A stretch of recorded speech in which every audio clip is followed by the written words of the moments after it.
Hi guys, welcome to our YouTube channel. Previous video में हमने इसके 4 लेक्चर कंप्लीट कर लिए हैं। यदि आपने वो वीडियो नहीं देखा है तो आप उसे जाके देख सकते हैं, आपको लिंक डिस्क्रिप्शन पे मिल जाएगा।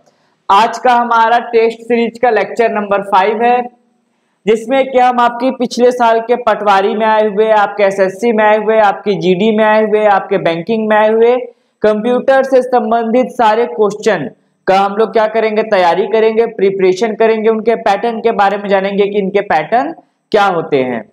उससे पहले आप अगर चाहते हैं पिछले लेक्चर को पढ़ना या उसके बारे में जानकारी प्राप्त करना, तो आप डिस्क्रिप्शन पे चले जाइए, वहां पे आपको लिंक मिल जाएगा, वहां से आप उसकी पीडीएफ फाइल को भी डाउनलोड कर सकते हैं। सो लेट्स स्टार्ट, आज का लेक्चर स्टार्ट करते हैं। पहला क्वेश्चन, निम्नलिखित में से कौन सी सबसे छोटी यूनिट है? सबसे छोटी यूनिट, छोटी कुछ याद आ रहा है इससे? छोटी बच्ची हो क्या? समझ नहीं आता कि साथ रहो। ओके, यही याद आ रहा था। अब चलो स्टार्ट करते हैं। निम्न में से कौन सी सबसे छोटी यूनिट है? तो सबसे छोटी यूनिट मतलब नापने का सबसे छोटा मात्रक क्या है? जैसे मान लीजिए मैंने कहा कि आप जाओ 1 केजी सब्जी लेके आओ, तो 1 केजी जो है ये सबसे छोटा यूनिट तो नहीं है। सबसे छोटा यूनिट क्या हो सकता है? ग्राम, मिलीग्राम, ये सब आपके क्या है, इसके सबसे स्मॉलेस्ट यूनिट हैं। ये तो हमारे हो गए आपके, आप कह सकते हैं कि जो हमने सामान क्या किया, केजी में खरीदा। लेकिन यहाँ पे भी आपका एक यूनिट होता है छोटा सा, चीजों को स्टोर करने का, इकट्ठा करके रखने का। वो आपका क्या होता है? बाइट, किलोबाइट, बिट या मेगाबाइट? गुड। इसका सही आंसर क्या होगा? सबसे छोटा यूनिट आपका क्या होता है? उसका बिट। क्या होता है? बिट। आते हैं हमारे नेक्स्ट क्वेश्चन पे। दूसरा क्वेश्चन हमारे लिए क्या है? हेक्साडेसिमल नंबर सिस्टम का बेस क्या होता है? बेस का हिंदी मीनिंग पता है क्या होता है? बेस का हिंदी मीनिंग होता है आधार। मेरा आधार, मेरी पहचान। तो चलो जानते हैं क्या होता है इसका बेस। देखो, हेक्साडेसिमल को हम लोग ऐसे रिप्रेजेंट करते हैं, कुछ भी होगा ये वैल्यू ये, और यहाँ पे रहता है ये 16। तो ये जो 16 है यही कहलाता है बेस। तो इसका बेस क्या होता है? आपका 16 होता है हेक्साडेसिमल वैल्यू का। ये कई बार आपके पटवारी के एग्जाम पे पूछा गया है कि हेक्साडेसिमल का बेस क्या होता है। इसके अलावा एसएससी के भी एग्जाम में पूछा जाता है। क्वेश्चन नंबर 3, 8 बिट वर्ड कितनी वैल्यू स्टोर कर सकता है? तो आपका जो 8 बिट वर्ड है वो 256 वैल्यू स्टोर कर सकता है। हमने अपने लेक्चर नंबर 4 पे भी जाना था कि 256 क्या है। एक्चुअली 256 0 टू लेकर 255 तक के वैल्यू है। ये वैल्यू क्या कर सकता है? हमारा जो 8 बिट है वो स्टोर करके रख सकता है। आपको पता है पुराने जमाने के सिस्टम पे बिट प्रोसेसर पे ही काम करते थे। जैसे अभी पे भी आप देखिए 32 बिट आ रहे हैं, आपके 64 बिट आ रहे हैं। तो ये एक ऑपरेटिंग सिस्टम होते हैं जिसमें कि हम कुछ वैल्यू को स्टोर कर सकते हैं। वैसे यहाँ पे भी दिया है कि 8 बिट में कितनी वैल्यू स्टोर कर सकते थे, तो हम 256 वैल्यू स्टोर कर सकते हैं। टोटल 0 से 255 इंक्लूडेड हमारे कितने हो जाते हैं? 256। ये आपके लास्ट के लास्ट ईयर में भी आपके एग्जाम पे पूछा गया था, शायद वो जीडी का एग्जाम था, किसी का था।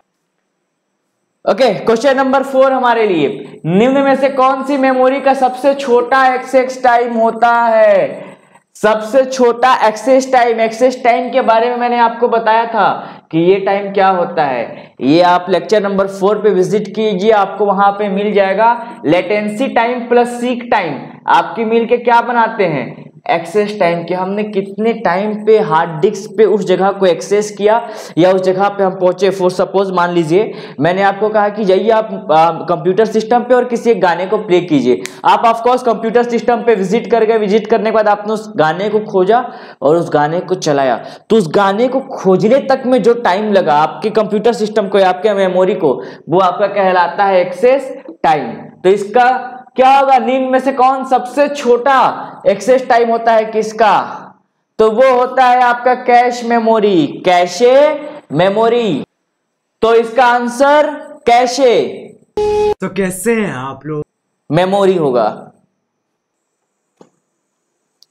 क्वेश्चन नंबर 5 आपके लिए, ये आपको बाइनरी वैल्यू दिया गया है, इसको हमें किससे बदलना है? डेसिमल। डेसिमल मींस आप जानते हैं जिसका बेस क्या होता है? 10 होता है। मींस अभी जैसे हमने हेक्साडेसिमल का देखा, हेक्साडेसिमल का बेस क्या था?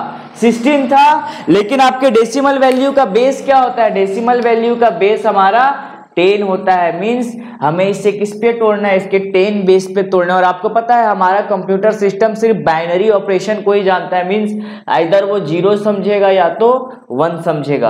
अब इसे कन्वर्ट करने के लिए एक फॉर्मूला होता है, मे बी आपको याद होगा, नहीं तो आप इस तरीके को फॉलो कर सकते हैं। यहाँ पे 1 0 1 0 1 1, ये बेस 2 है। जब इसे हम लोग बेस 10 पे कन्वर्ट करेंगे तो इसके फर्स्ट वैल्यू पे 1 into 2 to the power 0 plus 1 into 2 to the power 1 plus 0 into 2 to the power 2 plus 1 into 2 to the power 3 plus 0 into 2 to the power 4 plus 1 into 2 to the power 5।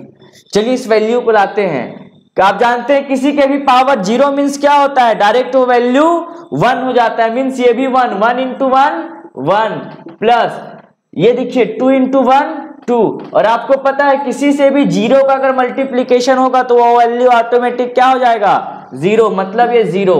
यहाँ पे 2 to the power 3 मतलब 2 के घात 3 कितना हो जाएगा? 8, 2 दूनी 4 दूनी 8। फिर यहाँ पे 0 से मल्टीप्लीकेशन हुआ मतलब ये भी 0 और ये भी 0, तो प्लस 0।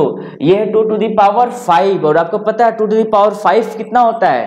32। चलिए इसे जोड़ते हैं। 32 और 8 आपके 40 और 3 43 मतलब 43। और इसका बेस क्या होगा? 10। ये आपका आंसर होगा। तो यहाँ पे 43, यस लास्ट वन। तो आपका करेक्ट आंसर क्या होगा? 43 होगा। ऐसे कन्वर्जन कई बार आपके एग्जाम पे पूछे जाते हैं जो कि बहुत ही इजी रहते हैं। एक सिंपल ट्रिक से आप इसे क्या कर सकते हैं? सॉल्व कर सकते हैं, सिर्फ चुटकी बजाते ही।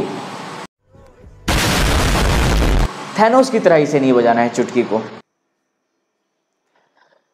ओके, क्वेश्चन नंबर 6 हमारे लिए, हार्ड डिस्क की क्षमता को किसमें नापा जाता है? यहां पे लिखा हुआ है हार्ड डिस्क की क्षमता, मतलब हार्ड डिस्क की क्षमता को हम किसमें नाप सकते हैं? आपको पता है हार्ड डिस्क में क्या हम लोग नापते हैं कि कितना वो स्टोर कर रहा है, कितना वो स्टोर कर रहा है। और वो हम नाप सकते हैं आपके गीगाबाइट से, क्योंकि हर्ट्ज तो आपको पता है फ्रीक्वेंसी का यूनिट होता है, तो हर्ट्ज तो होगा नहीं।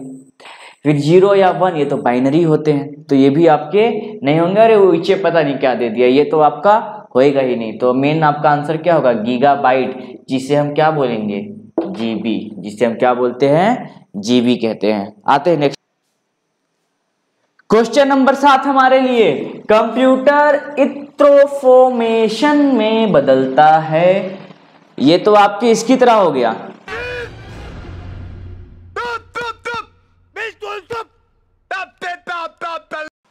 इंफॉर्मेशन, ये लिखा हुआ है इंफॉर्मेशन, में भी ग्लिच की वजह से ऐसा हो गया है। तो कंप्यूटर खालिस्तान को इंफॉर्मेशन में बदलता है। कंप्यूटर नंबर को बदलेगा क्या? प्रोसेस तो होगा ही नहीं, हो रिपोर्ट हो ही नहीं सकता। हम कंप्यूटर को क्या देते हैं? हम कंप्यूटर को सेट ऑफ डाटा देते हैं। सेट ऑफ क्या देते हैं? डाटा। और हमारे दिए हुए डेटा के अकॉर्डिंग हमारा कंप्यूटर काम करता है। मीन्स इसका करेक्ट आंसर क्या होगा? डेटा। कंप्यूटर डेटा को किस में बदलता है? आपके इंफॉर्मेशन में कन्वर्ट करने का काम करता है। ओके, नेक्स्ट क्वेश्चन आपके लिए, क्वेश्चन नंबर 8, यूएसबी पोर्ट में कितने पिन्स होते हैं? उतने ही जितने सैलेमोन भाई इस गाने में गा रहे हैं। भरोसा नहीं है क्या? चलो अब आपको सीना चीर के तो नहीं दिखा सकते, एक यूएसबी को तोड़ते हैं। हाँ, ये काम आप अपने घर पे नहीं कीजिएगा, मैं आपको इसे ओपन करके दिखाता हूं। ओके, हाँ चाहो तो इसका पैसा आप फोन पे कर सकते हो। ये देखो, ये एक यूएसबी था जिसे हमने तोड़ दिया। कितने पिन दिख रहे हैं? 4। मीन्स कितने पिन होते हैं इसमें? 4 पिन होते हैं। सो यस, आपका करेक्ट आंसर फिर क्या होगा इसका? 4। कितना होगा? 4। मतलब सैलेमोन भाई सही कह रहे थे।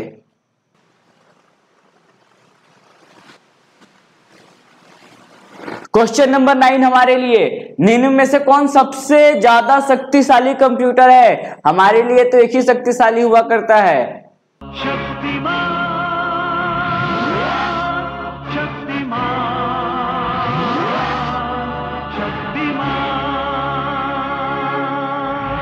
Okay let's start. सबसे शक्तिशाली computer, question repeat itself. Super conductor, हो ही नहीं सकता, हो ही नहीं सकता। करेक्ट आंसर क्या है? Super computer. सुपर कंप्यूटर आपका सबसे पावरफुल कंप्यूटर होता है। और कई बार यह भी क्वेश्चन में पूछा गया है कि भारत के पास, हमारे देश में, इंडिया में जो एक सुपर कंप्यूटर है उसका नाम क्या है? तो हमारे पास परम नाम से एक सुपर कंप्यूटर है। सुपर कंप्यूटर सर होता क्या है? सुपर कंप्यूटर का उपयोग आप कह सकते हैं वेदर फोरकास्टिंग में या फिर किसी बड़े डेटा को एनालाइज करने में किया जाता है। क्वेश्चन नंबर 10 हमारे लिए, निम्न में से किसी भी समय पर सीपीयू पे रीड राइट कर सकता है? ये काम तो एक ही कमीना कर सकता है। हाँ, ये काम तो रैम कर सकता है, रैंडम एक्सेस मेमोरी। इसका नाम ही है रैंडम एक्सेस। मतलब ये क्या करेगा? रैंडमली आपकी किसी मेमोरी को आपके दिए हुए इंस्ट्रक्शन के अकॉर्डिंग क्या करेगा? एक्सेस करेगा। मीन्स मान लीजिए अभी मैं गाना सुन रहा हूँ, थोड़ी देर बाद हमने क्या किया? वर्ड ओपन किया, वहां पे टाइपिंग करने लगे। तो गाना सुनने से लेके टाइपिंग करने तक जाने तक हमारे सिस्टम ने क्या किया? मेमोरी को रैंडम एक्सेस किया। और वो हमारे किसके थ्रू होता है? रैम के थ्रू होता है, जहां पे हम किसी भी समय पर सेंट्रल प्रोसेसिंग यूनिट पे या तो रीड कर सकते हैं या तो राइट कर सकते हैं। तो इसका करेक्ट आंसर आपका रैम होगा। ओके, आई होप सो आज का आपका पूरा वीडियो लेक्चर आपको समझ में आ गया होगा। यदि आपको इस रिलेटेड कोई डाउट है तो आप हमसे नीचे कमेंट सेक्शन पर पूछ सकते हैं। और यदि आपके कोई दोस्त तैयारी करना चाहते हैं पटवारी का, एसएससी का, जीडी का या कंप्यूटर से संबंधित किसी भी जॉब का, तो आप उन्हें सजेस्ट कर सकते हैं हमारे चैनल को फॉलो करने के लिए। इसके साथ ही साथ आज का जो आपका वीडियो लेक्चर है उसका पीडीएफ फाइल आपको नीचे लिंक डिस्क्रिप्शन पे मिल जाएगा, वहां से आप डाउनलोड कर सकते हो। Thank you.